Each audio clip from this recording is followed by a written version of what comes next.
Hello दोस्तों, कैसे हैं आप सब? केम छो? आप सभी का स्वागत करती हूँ मैं Sanam Patel. Praise the lord. चलिए शुरू करते हैं हमारी आत्मिक जर्नी सकारात्मक बातों के साथ। आज हम बात करेंगे यीशु के साथ जीने की, यीशु के साथ अपने जीवन को अच्छी तरीके से जीने की। कैसे जिया जाएगा यीशु के साथ, बताइए आप कैसे जी सकते हैं? है ना, बड़ा मुश्किल है ना ये सवाल, बहुत ज़्यादा मुश्किल है। लेकिन अगर समझो तो बिल्कुल मुश्किल नहीं, और ना समझो तो बहुत ज़्यादा मुश्किल है। ये जो दुनिया है ना, अंधकार की गुलामी से, अंधेरा बहुत पसंद है, अंधेरे में रहना, अंधेरे के साथ चलना, अंधेरे की गुलामी करना। आप एक एग्जाम्पल लेके देख लीजिए, आप आंखों पे पट्टी बांध के देख लीजिए, जिस पर भी भरोसा हो, आपको कहिए कि मेरा मार्गदर्शन करिए, वो अपने हिसाब से चलेगा, आपके हिसाब से नहीं चलेगा। एग्जैक्टली वैसा ही शैतान के अंडर में, शैतान की गुलामी में ही लोगों को रहना पसंद है। लोग उसमें जीना पसंद करते हैं। सब कुछ देखते हुए भी कुछ नहीं देख पाते। क्यों? क्योंकि उन्हें वो पसंद नहीं दिख रहा है कि सच्चाई क्या है। सत्य जानते हैं, ऐसा नहीं है कि लोगों को नहीं पता है कि सच क्या है, झूठ क्या है, लेकिन सच्चाई के साथ चलने का करेज, हिम्मत नहीं, क्योंकि उजाले में जीना पड़ेगा ना भाई। अंधेरे में रहने की आदत पड़ गई है, अभिलाषाओं में रहने की आदत पड़ गई है, लालच, झूठ, फरेब, प्राइड, सब में रहने की आदत है, तो हमें उजाला कहाँ से पसंद आएगा, है ना? तो इसीलिए लोग देखते हुए भी कुछ नहीं देखते। वचन भी हमें यही कहता है कि किस तरह लोग अंधे हुए हैं।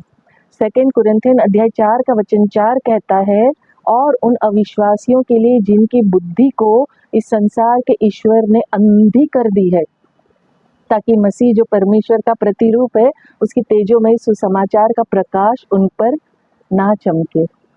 जो मसीह से जुड़ जाता है ना, उसे उद्धारकर्ता के रूप में स्वीकार करता है, तारणहार के रूप में स्वीकार करता है, वो शैतान के राज्य से निकल के प्रभु के राज्य के साथ जुड़ जाता है। हमें है ना, यीशु के साथ हमारा जो रिश्ता है ना, मजबूत, स्ट्रांग बनाने की जरूरत है। इस संसार में ना शायद ही कोई ऐसा होगा, आई डोंट थिंक सो कि कोई ऐसा होगा भी, पर हो सकता है एक आध दुक्का निकल भी जाए, मालूम नहीं है मुझे, जो यीशु के नाम को ना जानता हो, जिसे पता ना हो कि यीशु मसीह का नाम क्या है, या यीशु मसीह कौन है, क्या है। लेकिन या मगर यीशु का नाम जानना काफी है? जानना काफी है? सोच के देखिए, यीशु नाम को तो पूरी दुनिया जानती है, सबको मालूम है यीशु कौन है, यीशु मसीहा है, जिंदा खुदा है। क्या इतना इनफ है? नहीं, उसे हमें खास अंगत तरीके से पर्सनली जानने की जरूरत है कि वो हमसे कितना प्रेम करता है, क्या चाहता है वो हमसे, ये जानने की, पर्सनल रिलेशन डेवलप करने की, पर्सनल रिलेशन विद गॉड हमारी जो है ना जरूरत है, वो सब जरूरत है। ना कि दुनिया वालों की तरह हमें जीना है। भाई जानते सब कुछ है, दिखता सब कुछ है, पर करना कुछ भी नहीं है, समझना कुछ भी नहीं है, वैसा नहीं बनना है।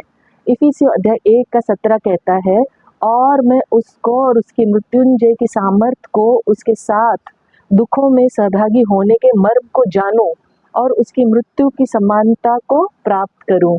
ये वचन हमें स्पष्ट बताता है, क्लियर बताता है कि अगर हम यीशु मसीह को अंगत तरीके से जानेंगे पर्सनली, तो उसके पुनरुत्थान को भी समझेंगे। जैसा वो जिया वैसा ही हम भी जिएंगे, और उसके साथ जी भी उठेंगे। वो मरे हुए में से जी उठा पुनरुत्थान में, तो हम भी जी उठेंगे उसके साथ। फिलिपी अध्याय 3 का वचन 10 कहता है, ताकि मैं किसी भी रीति से मरे हुओं में से जी उठने के पथ तक पहुंचूं। जब हम सही रिश्ता बनाते हैं ना, हम जब घनिष्ठ रिश्ता बनाते हैं, जब हम सही तरीके से उससे जुड़ते हैं ना, उसे समझेंगे, तो उसके अधीन रहेंगे, उसकी आज्ञाओं को मानेंगे, तब हमारा जो जीना है यीशु के साथ जीना होता है, उसके साथ हमारा जीवन जुड़ जाता है। आप सोच के देखिए, कॉमन बात एक सोच के देखिए, कोई भी एक ऐसा खास रिश्ता जो आपका हो, जिसे आप बहुत करीब से जानते हो, बहुत चाहते हो, बहुत आपका घनिष्ठ हो, उस पे मतलब आप डिपेंड हो या वो आप पे डिपेंड हो, आप देखिएगा उसका दर्द आपका दर्द बन जाता है, उसकी खुशी आपकी खुशी बन जाती है, उसकी तकलीफ आपकी तकलीफ बन जाती है। एग्जैक्टली उसी तरह जब तक आप यीशु मसीह को सबसे पहले जानने के लिए आगे नहीं बढ़ोगे, कदम नहीं बढ़ाओगे, उसे करीब से नहीं जानोगे, तो आप उसे अपना तारणहार, उद्धारकर्ता के रूप में स्वीकार नहीं करोगे, तो आप जान ही नहीं पाओगे ना। कैसे जान पाओगे उसे?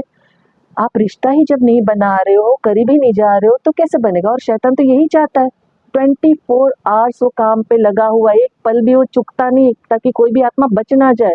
वो तो बैठा है नाश करने, फाड़ खाने, सारी आत्मा को अपने अंडर में रखना चाहता है। वो यीशु को तारणहार अपना बना लेना नहीं चाहता है। मनुष्य को कहते हैं ना, वो दूर रखता है, कोसों दूर रखता है, लुभावनी अभिलाषाओं में फंसा के रखता है, टेम्प्ट करता है, मृत्यु देना चाहता है, हर चीज में टेम्पटेशन लाता है।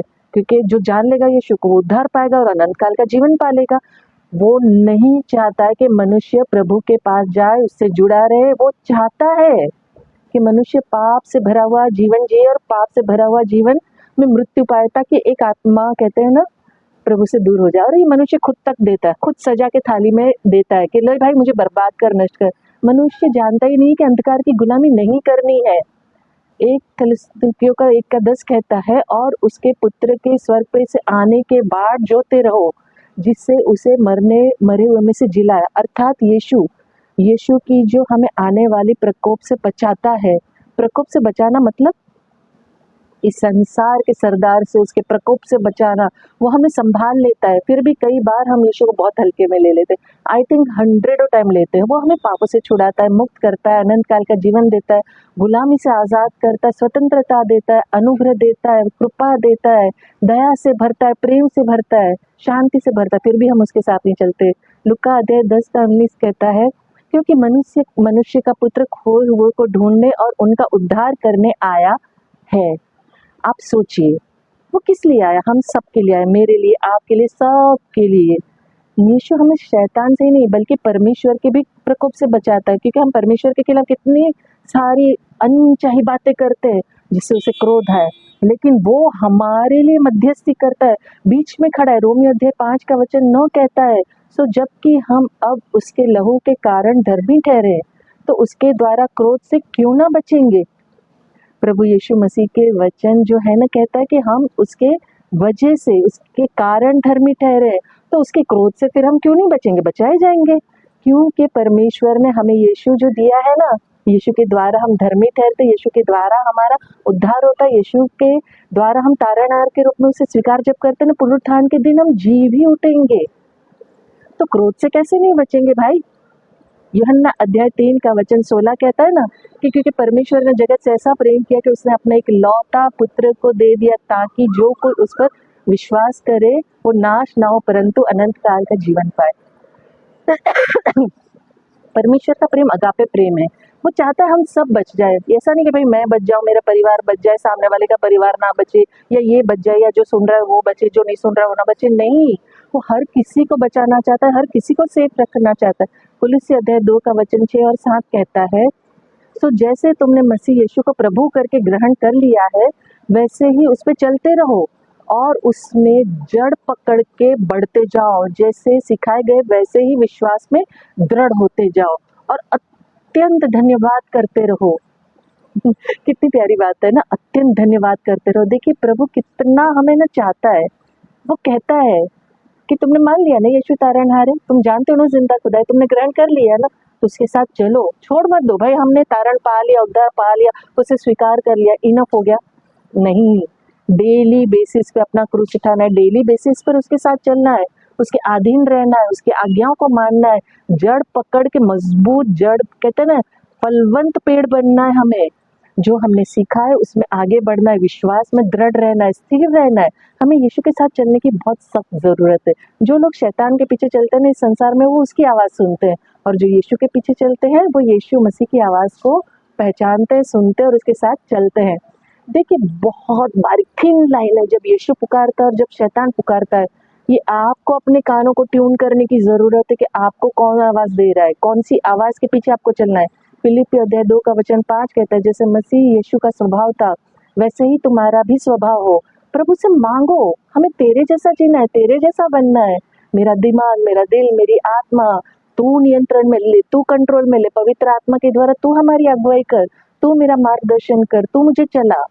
हमारा जो कहते हैं ना चलना, उठना, बैठना, बोलना, हंसना, हर एक कार्य मसीह नजर आना चाहिए, रिफ्लेक्ट करना चाहिए, इसकी झलक नजर आनी चाहिए। इफिसियों अध्याय 5:8 और 9 कहता है कि तुम तो पहले अंधकार थे परंतु अब प्रभु में ज्योति हो, सो ज्योति की संतान की नहीं चलो, क्योंकि ज्योति का फल सब प्रकार की भलाई और धार्मिकता और सत्य है। और ये परखो कि प्रभु को क्या भाता है। हमें अपने आप को है ना पूरी तरीके से प्रभु को समर्पित कर देना चाहिए, सरेंडर कर देना चाहिए, अपना अधिकार प्रभु को दे दो।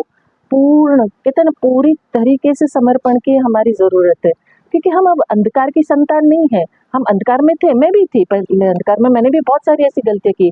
आप भी जब तक प्रभु को कहते हैं तारणहार के रूप में अपनाते नहीं हो, अंधकार की संतान हो, लेकिन जब यीशु मसीह को अपनाते हो, उसकी आवाज को पहचानते हो, उसकी अधीन रहते हो, आज्ञाओं को मानते हो, तो आप उजियाले की संतान, ज्योति की संतान हो जाते हो। और ज्योति का फल है धार्मिकता, भलाई, सत्य। तो हमें परखना है, हमें जानना है कि प्रभु को जो भाता है वैसा ही जीवन जीना है। हमें जो भाता है, ये संसार की अभिलाषा टेम्प्ट करती है, लुभाती है, उसके हमें कोसों दूर रहना है, पवित्र जीवन जीना है, परमेश्वर के अधीन में जीवन जीना है, उसके आज्ञाकारिता में जीवन जीना है।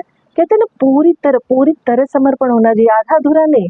ऐसी दुनिया की कोई चीज नहीं जो हमें ना मिल सके, क्योंकि संसार का रचयिता यार पिता परमेश्वर हमारा प्रभु है, और उसे हमारी हर छोटी बड़ी जरूरतों को पता है।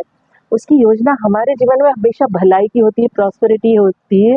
बस हमें उसके साथ चलने की जरूरत है और कुछ नहीं है, और यीशु के साथ जीने की जरूरत है, ना कि संसार के सरदार के साथ जी के अपने जीवन को नष्ट करना, पाप में जीवन में मृत्यु पाना और पाप में जीवन जीना। और हमें अपने जीवन को अनंत काल के जीवन में बदलना है, यीशु मसीह के ब्लेसिंग्स में बदलना है, और अपने आप को कहते हैं ना स्थिर रखना है विश्वास में, और आशीषित जीवन जीना है।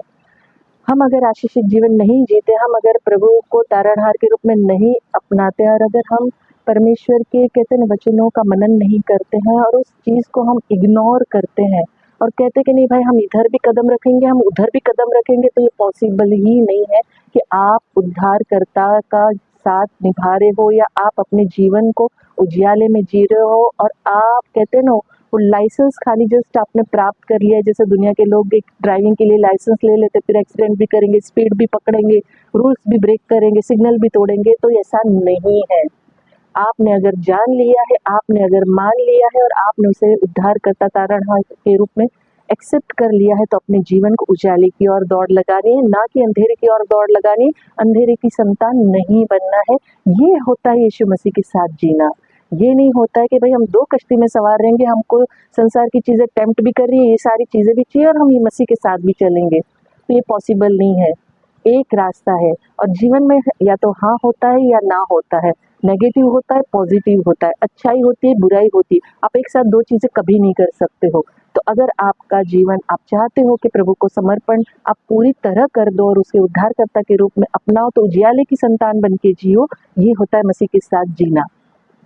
पर आखिर में जैसे मैं अंत में कहती हूँ, मैं दिल से चाहती हूँ आप खुश रहें, अपनों को खुश रखें, और हमेशा मुस्कुराते रहें। शांति, शालोम और सलाम आपके नाम।